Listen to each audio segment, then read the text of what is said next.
Ang sarap pala talagang mamuhay ng merong peace of mind, no?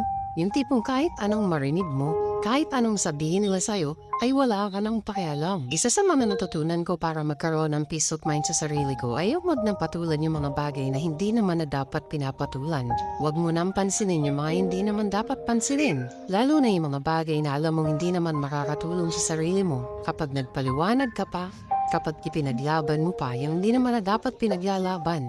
Ikaw na nanonood, kung gusto mo ng peace of mind, sarili mo lang din na makapagbibigay ng peace of mind. Sarili mo lang ang hindi na dapat papatol sa mga bagay na hindi na dapat patulan. Sarili mo lang yung makapagbibigay na hindi na dapat pansinin yung mga nagpapapansin. Deadmine mo na lang yung nasa paligid mo. Di mo naman kailangan ng opinion ng iba at hindi mo kailangan magpa-apekto sa kanila. Dahil naniniwala pa rin ako na ikaw at ikaw lang din talagang makakatupad ng mga bagay na gusto mo. Maniwala ka sa sarili mo, sabayan mo ng paniniwala sa taas at huwag ka makinig sa